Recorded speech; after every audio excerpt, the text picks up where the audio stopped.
Happy Friday, everybody, and welcome to the Real Estate Lab, where we are a handful of realtors and a guest who are going to talk about a really exciting and interesting topic called house hacking. I'm not sure if you've heard about it before, but we're going to dive into it. I go by Ian of Austin everywhere on the internet. Don't forget, you can listen to us on Spotify, Apple Podcasts, anywhere that you'd like to listen to podcasts or watch videos, we'll be there for you. JJ, why don't you go ahead and introduce yourself? JJ Tolentino, realtor with the Next Level Property Group at Keller Williams Realty. Excited to talk about this because this is a good way to start your real estate portfolio. I'll pass it on to Tricia. Hey everyone, Tricia Tomlinson here. Tricia Sells Austin on Instagram and also the team leader of the Tomlinson Group at Keller Williams Realty. And yeah, super excited to talk about this topic as I have house hacked myself. Love it. John? All right, I'm John DeLeon. I'm a newbie house hacker and real estate investor. I do medical device sales as my full-time job, but I'm starting to do this on the side. I love that, man. Thank you. Thank you all for being here, and thank you everyone who's watching. I just want to say, first off, Liberty couldn't make it today. She had some personal things going on in her life. Let's wish her well. She did want to be here, but they were just, sometimes we have to take care of the things we need to take care of. First and foremost, Sanjeev, hi, how are you, man? Thanks for joining. Why don't we start off since, so Tricia actually wanted to talk about this topic and I was like, yes, that is the right topic. Tricia, why don't you start off with some comments or some questions that you may have heard people ask about house hacking? What is house hacking? Let's start. What is house hacking? Yeah. So house hacking is purchasing a property and then bringing people into the property as tenants to either cover your entire cost of living, ideally, or at least a portion of that cost. So usually renting out by the room is the best way to describe it for those that are not familiar. And there's different versions of it too, right? Like I've seen the RV outside getting rented, or a basement, or your garage. We're gonna get into that. You can't spill all the beans. You can't spill all the beans, man. When people are moving here, whether they're moving to Austin or already physically located here, they're looking at the market and they're like, it has been something to behold, right? And you've got even Graham Stephan and Bigger Pockets podcasts that have been talking about talking about house hacking as a construct. And so that's just been such a familiar thing that a lot of people are hearing about. JJ, why don't you tell me if you've had any stories of people that have gone through a house hacking process? Well, that's why John's here. We met earlier in the year. My business partner, Rochelle Delore, shouts out to her.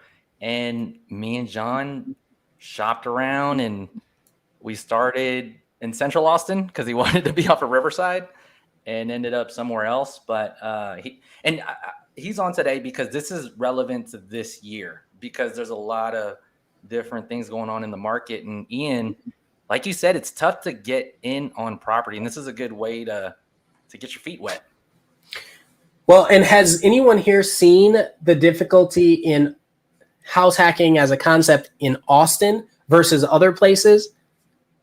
Well, you still have to qualify for the full purchase by yourself. So that's the biggest challenge, right? Austin is expensive, air quotes, because it's all relative, right? But getting more expensive. And if you can't qualify for a house that you can then lease out each room at a rate that makes sense for you to cover your expenses, then it's not going to work for you. But I do find that this really opens the door to a lot of first-time home buyers that were maybe feeling overwhelmed by the cost of their first home, and the monthly expenses are higher than what they were paying in rent. So house hacking certainly is a way to make it a little bit more accessible to purchasing a home.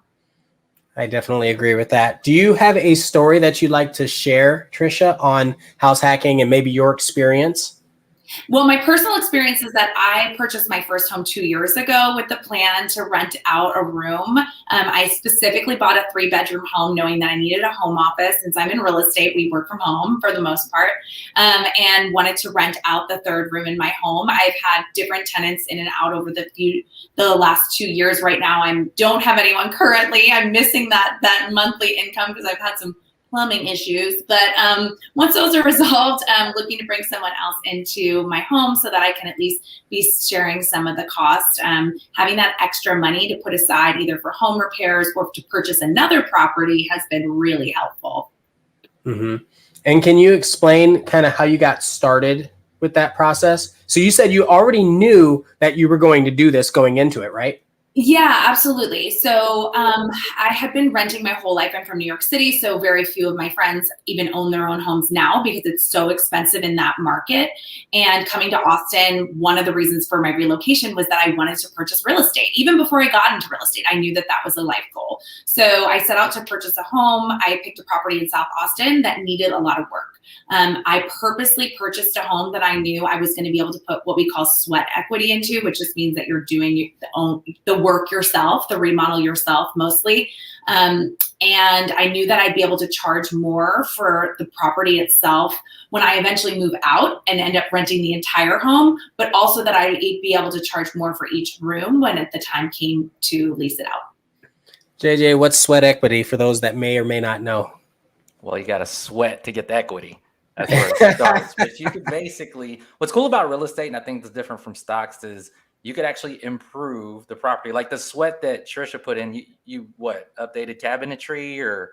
We did a lot more than updating cabinetry, but yes, I took a 1984 home that had not had any of the systems updated and did everything, including, and then cosmetic things like flooring, tile work. I had a very handy partner at the time, so he was instrumental, honestly. Very grateful for him, even though that relationship didn't work out. So grateful to have his help because I could not have done it on my own. I would say if you're planning to go this route, enlist some help from family members or friends that really want to learn about home improvement, and get them on board to help you because it's hard to do on your own. So you said you essentially make the price go up. That's where the equity part comes in. Yeah. So real estate as a tangible investment, you can increase the price of a piece of real estate that you purchased. Yeah. I mean, for me, I knew I didn't want to move walls. I did cut a wall open, but I didn't want to move any walls. So I was really looking for a floor plan that I knew was going to work well for house hacking. My master bedroom is over to one side of the house, and then the other two bedrooms are on the other side. Some people look for 2-story homes that have the owner's suite down and additional bedrooms and a landing upstairs. So you want to be mindful of that when you're looking for a property to house hack and have roommates in, because you do want to have some privacy in your own home, right? So you need to think about that. Otherwise, you can certainly get into moving walls. It just really depends on what your budget is. John, we're going to get to you in just a sec. I promise. So Tricia, another question. How did you come across that opportunity? I think that's important for a lot of people. Yeah, so I did purchase my house off of the MLS because I was willing to pay market value for a property that needed work. And the thing with the houses that Wait, you said you did or didn't? I did buy it off the MLS. I actually bought it from an iBuyer, which is a whole other thing. But a whole other thing. Yeah. Another episode, probably. Yeah. So I basically bought it from a company, a business, an investment company, right? Right. So I was able to get a great deal on the house, and it was in an up and coming neighborhood that I had a listing in. So I was familiar with the neighborhood already. And once I sold that listing, I was like, this is a really good neighborhood to keep an eye on. And I set up a search for myself and found the property. That's the cool thing about being a realtor. You see all that's the other thing, right? Like we have our finger on the pulse. I was the only offer. I was able to get it under list price in a neighborhood my house has basically doubled in value in 2 years. And I put, about half of the equity that I have now into it to make it to be where it is. So I'm still up 50%, so it's great. I'm excited about the potential of this property and plan to hang on to it for a while. I love that. That leads me over to John. John, man, she found a really cool deal. Can you tell us about your deal? Yeah. So, JJ and I kind of wanted to be in Central Austin, which, as everybody knows, can be super expensive.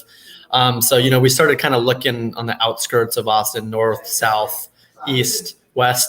No, west is still expensive. So, we were looking at resale houses, and it was still pretty crazy, right? The market. I mean, I'm kind of new to home buying, but the market was just insane. People were paying $50,000 plus cash over asking price. So I just felt like for the value, it just wasn't there. So we started looking on the outskirts of Austin. We looked at there's a couple up and coming communities called Tiaramo and Sunchase in Del Valley and Hornsby Bend area.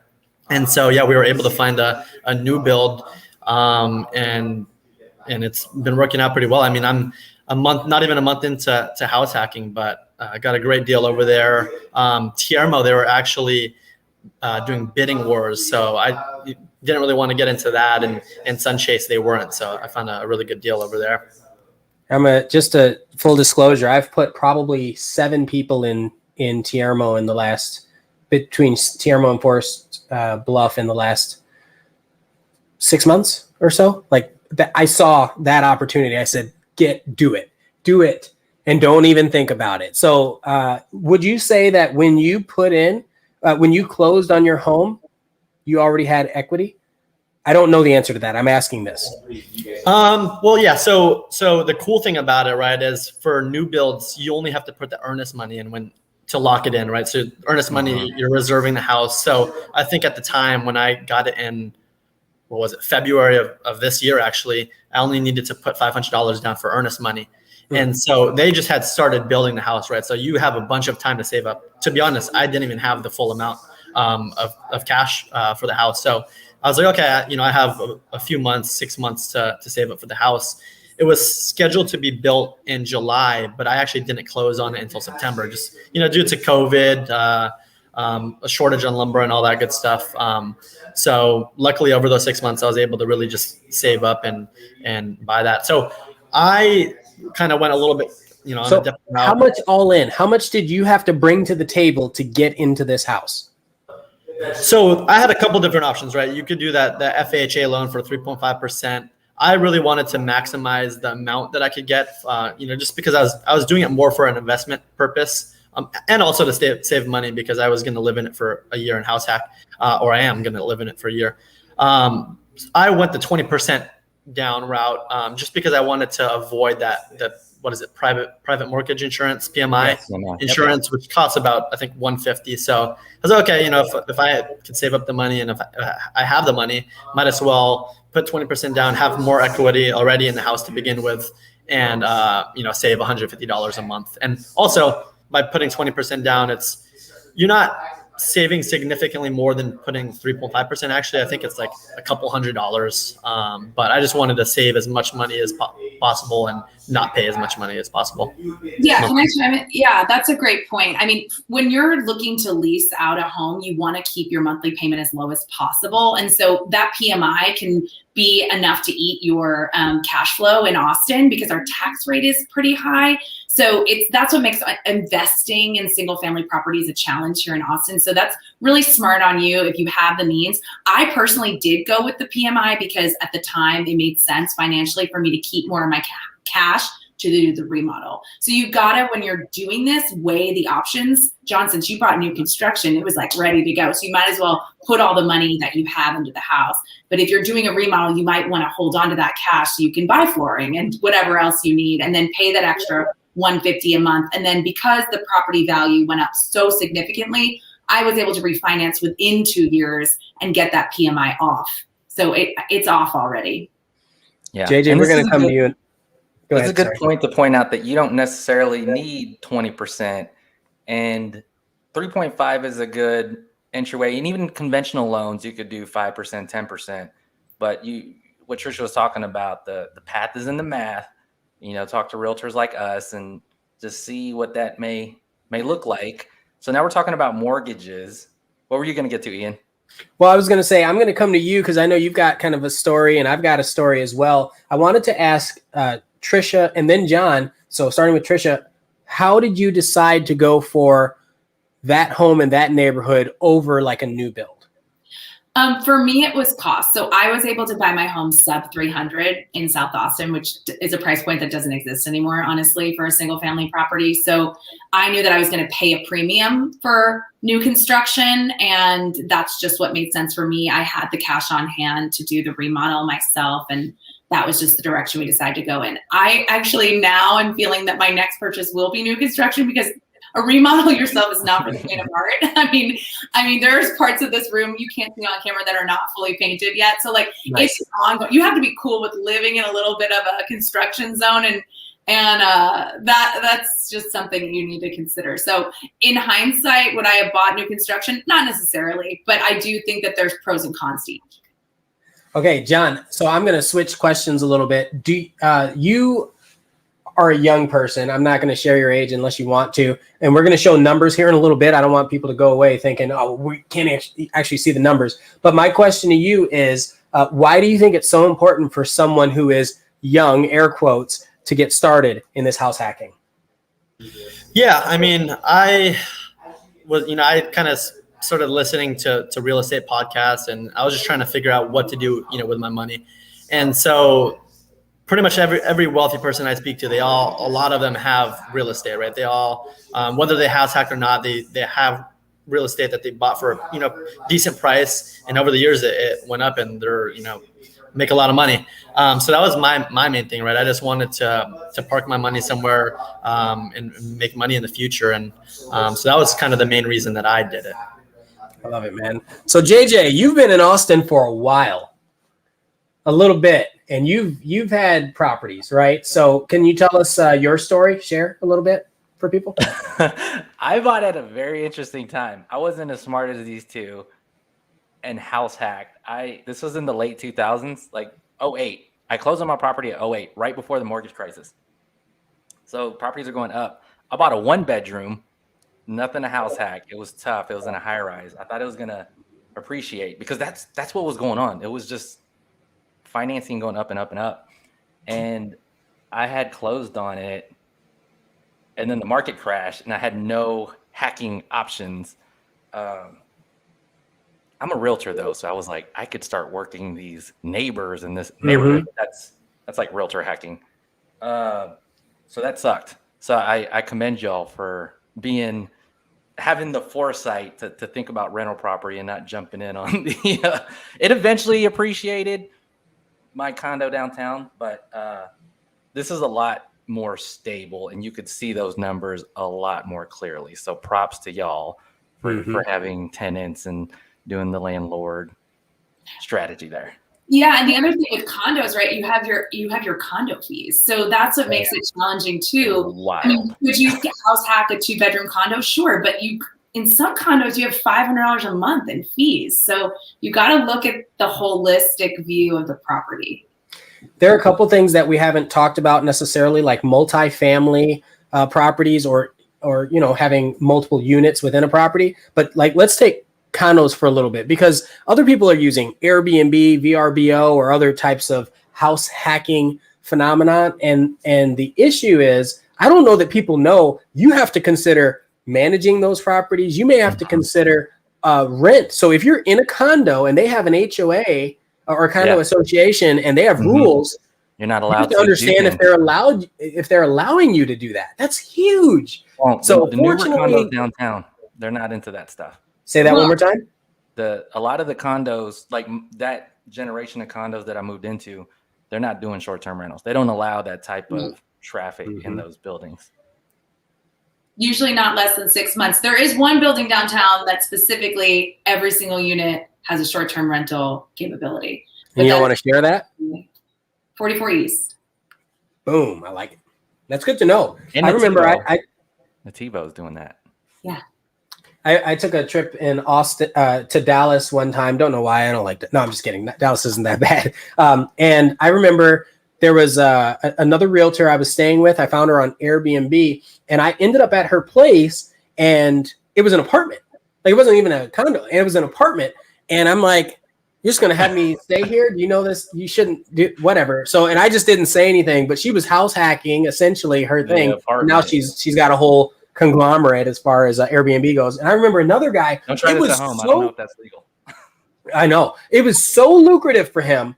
So he was in a relationship. He ended up moving in with his partner, and then he had rent on an apartment, and he was Airbnb-ing this apartment that was open. And I'm like, dude, first, that's genius. Ooh, that might be illegal. But he was riding a Zero motorcycle, which is an all-electric motorcycle. And this was like 3 years ago. It was like $20,000. So he was doing something right. That's all I'm saying. Speaking of renters, I want to get into the rental stories. How would Tricia, you could go first, and then John, how does that look for y'all? Well, can we do numbers first and then go to the rental stories? Yeah, do the numbers. Can we do that? Whoever wants to talk numbers. Yeah. We're going to pull up John's numbers on your screen. JJ? All right, and I'm going to go back to your question, Ian, that you asked me last. And another thing is, I was trying to decide whether to put my money into stocks or real estate, which I kind of dabbled into stocks, which I was also new to. But just based on people I spoke with in podcasts and books I read, stocks are super volatile and real estate is usually a pretty safe route. So that was another reason why I went with real estate. Okay. I don't think we got to his reason about location. There's so many reasons. I don't think we did, but Tricia kind of answered it a little bit, but I think we could let John answer his question as well. So John, why did you choose where you chose? Yeah. So, obviously everybody wants to live close to downtown. It's super expensive. So I was kind of forced to look towards the outskirts of Austin. And so what was your budget? My budget was, I was looking at in the 400,000 range. And how did you come up with that number? Was it income driven or strategy driven? Yeah, income driven for the most part. And I wanted to buy this house more for an investment purpose. So it's not, my forever home. Like obviously my forever home, I would want, a nicer home. But it was just more for investment purposes. So JJ, he was able to find me a new build over in a town right next to Austin called Del Valley. And the only reason I felt comfortable with buying in this area, it's a super underdeveloped area. There's not much near it. I mean, the closest real supermarket is H-E-B on East Riverside, which is 18 minutes away. But there's a bunch of small markets, like gas stations that sell groceries and stuff like that. So the main reason that I chose that area and I was comfortable with the area was because it's an up and coming area, right? The airport is about 7 minutes away from my house. Circuit of the Americas, where they have the only F1 race in, I think, America, is like 6 minutes away. And then the biggest reason was Tesla. So Tesla, as many people know, they're going to start production soon. I mean, the building's pretty much built. They have a bunch of employees already working there. They have a lot of interns that are looking for rooms to rent. So I knew with Tesla being there, that was going to create a bunch of opportunities. And that area is just going to, everything's going to be expedited because of Tesla. They're starting to put up a new supermarket. There's an area called Velocity Crossing, I believe. Oh yeah, huge. Yep. So they're building a lot of stuff over there. So I wanted to get in early and relatively cheap and watch my house appreciate. So we're looking at sub 315 market, and this was how long ago? So I put my earnest money down in February of this year. And how long did it take to build? So I just closed in September. So what is that? Well, I mean, it's 6 months or whatever. Yep. But the point is that it's ready to go right now. So you're just now moving in. Exactly. Okay. Yes. So I was actually able to. I mean, the day I closed, I had 3 tenants move in. So I had. So the day you closed, I've looked at the market recently, right in that area. Right now, you could probably sell your house for how much? And this is anybody can answer this. How much do you think you could sell a house like that, a 3.2 near Tesla for? So I'm going to tell you how much I got. Should I tell you how much I got it for, and then how much I think I just tell us how much you got it for. I got it for $304,000. $304,000. 304. All right. Then, what did it appraise at? Wait. Don't tell me what it appraised at. JJ, Tricia, you have any thoughts on what you think that would be worth? Yeah, I mean, 400. I mean, somewhere in there. I'm thinking that too. I'm also thinking around there. Hey, what did it appraise at, John? Actually, that's a good question. I, to be honest, don't even know, but it's definitely enough to get the loan. Here's the thing. It at least appraised at 304, or you would have had to bring additional money to the table. Right. And all you had to do was have a place to stay for 6 months or so while it was being built. And you were probably already in an apartment, right? Yep. Okay, let's look at these numbers. Hey, so I know there's a house in that neighborhood that's going for at least 350. Yeah. Being sold right now. So at least just because, so yes, talk to your real estate professional to find out what pockets are about to pop off. But there's actually an amazing resource that I just wanted to share. It's Crane Watch through the Austin Business Journal. That is genius. It's a great resource for you to see what permits are potentially being pulled around commercial development. So you can see what might be up and coming. And this is stuff that's early stage development. and purchase properties around commercial developments like shopping centers and megaplexes and those sorts of things. Yeah, thanks for mentioning that. So Austin Business Journal is something that people can subscribe to, and Crane Watch, the whole idea is what cranes are going up in the sky. Genius naming convention or nomenclature. I love it. So JJ, we're kind of running short on time. Can you go over some of these numbers with John and share with people? Yeah, and John chime in, Tricia chime in. Quickly, your numbers before we close it out today. What was that? Sorry, you cut off. I didn't hear. Yeah, spit out your numbers like mortgage and how you're renting it. Yeah, high level, like help people understand what's going on. Yep. So my overall purchase price was about $304,000. My monthly mortgage with insurance and homeowner fees is about $1,753. Okay. And so I'm actually collecting a lot of money. So right now, since I'm still in my apartment downtown, which I'm paying a lot for, I'm renting out all 4 bedrooms actually.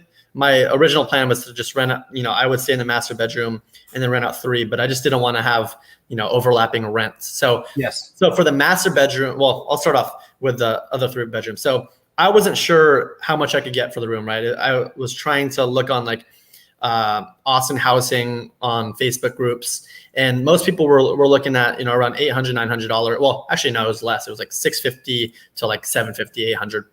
So I figured, I was like, there's not much around here. People probably aren't going to want to pay too much. And this is before I knew of the whole Tesla intern thing, right? So yep. I posted the room for $700 each. 2 people reached out there, both Tesla interns. They both wanted to rent out a room, and they're happy with the $700 price. Yeah. So their thing was, they asked if it was fully furnished, because they're just coming down for 4 months. They didn't want to buy a brand new bed or bring in another bed from another state. So I said, okay, I'll buy all that stuff for pretty cheap, and I'll rent out the rooms for $750, right? So $50 to fully furnish it. So 2 rooms I got $750 fully furnished, and then the 3rd room I figured these guys were super happy with the price. Let me see how much more I could get. So the 3rd room I put for $750. That person also needed it fully furnished, so I rented it out for $800. And then my master bedroom, until I move in, I'm renting it out for $1,000. So in total, bigger room, bigger cost. I get it. Makes sense. Exactly. They have their own bathroom. The only issue with the 3 other rooms is they have to share a bathroom, which is not the greatest thing, but they're fine with it. Yeah. Tricia, what are your thoughts on these numbers? Yeah, I mean, it looks good. I'm more central, so for my extra room without an ensuite, I can get like $1,500 for that room. So just think about that when you're renting out. Yeah, just because I'm so central. You said South Austin. I was thinking South. Tricia, you're not in an HOA at all? Nope. I have an optional HOA, so the tenants can opt in, opt out of the tennis court and pool. And it's a sweet deal. And John, you are in an HOA, yes? Yeah, it's like $50 per month. And did you want me to go over like how much? Well, I guess profit's good. Okay, so I'm technically collecting right now $3,300 a month, right? And my mortgage is only $1,753, so I'm profiting quite a bit. When I'm living in the master bedroom, I'm going to be profiting $547 a month, with me living there for free. So, it was kind of a no-brainer. But right now, as I'm renting out all the rooms, I'm profiting $1,547. So just to repeat it and add that additional clarity, you will not be paying anything out of pocket. Someone's paying for your mortgage, and you're still getting a check for $500 and some change every single month. Yeah, exactly. It sounds pretty crazy. I mean, it's almost too good to be true.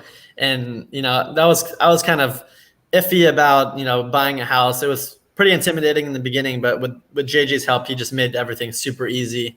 I didn't have to think much. I'm on the road a lot for work, but yeah, that's exactly what it is. I'm not paying any rent, and I'm making $540. So this is an incredible episode. Great conversation. I can't believe it's already 3:00, but I don't want to close out just yet. So if you have just a couple minutes, I was going to say, I'm going through a similar transition. So our current property moving to our next, so from primary to rental, and, new primary that will be a rental. And so house hacking as well. And it's for me, my strategy has been, let's focus on kind of that lower tax and full profitability for and on our end, we also have you have the refi. And I think Tricia had mentioned that being able to refinance where the rates are really low right now is incredible. So, I mean, we locked in a sub 3% interest rate, and, you know, our mortgage now is less than, for this property, is less than what rent would be anywhere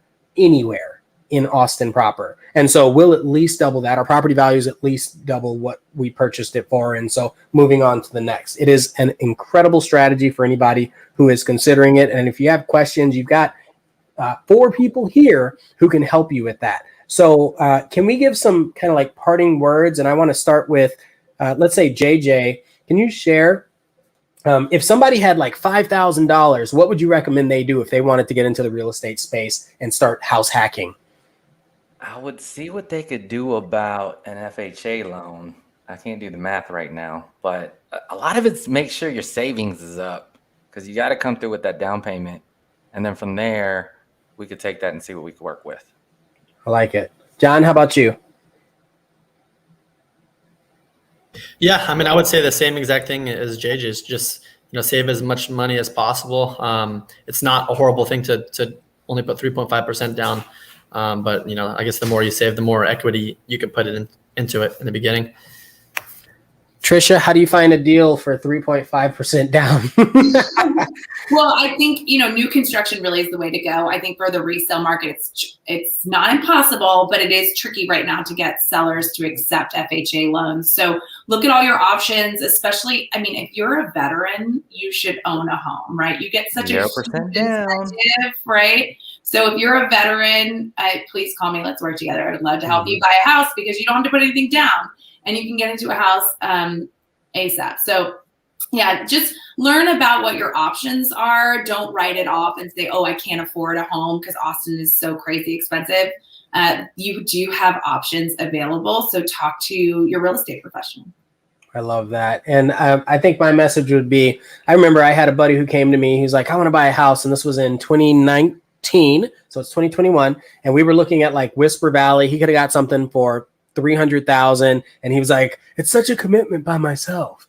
And I was like, dude, you, and I mean, I can hook you up with some rando girl guy. It doesn't matter. Like, the point is, you have the income, you have the potential to build something incredible. And you look at those same properties today, and they're going for $550 new construction minimum to get into that same exact neighborhood. And it's only 2 years later. And so my message to you is not, you have to buy a house. I don't like that, but really think about the numbers and what you're actually committing to. You're really committing to building some sort of wealth and having people help you. You're helping people by giving them a place to stay, but they're helping you build your wealth and your legacy, whatever it is you're trying to accomplish. And if you have to bounce, you can either rent it out or sell the property. So thank you, everybody, for being on the show. And thank you, everybody, for watching. And looking forward to next week's Real Estate Lab podcast. Have yourselves a wonderful Friday. If you want to reach out to anybody, you've got our information in the names and also in the description below. I'm going to add one last thing. Sorry. Please do. So, you know, sometimes it could be hard to qualify for a house, especially like my scenario where I'm commission only. So it was hard to get the 2 years of sales experience. So if anybody's having any issues and wants to do what I'm doing, you know, I'm more than happy to partner up and help out with that and, you know, go half or whatnot. And also, a lot of these new builds, they don't allow investors, right? So you technically, somebody has to live there. You can't buy a second house in that community. So I'd be willing to go halves with somebody. Look at you and your investor pitch, man. You've got a mind on you for it. He's ready. Great. Thank you, everybody. See you soon. All right, y'all. Thanks for tuning in.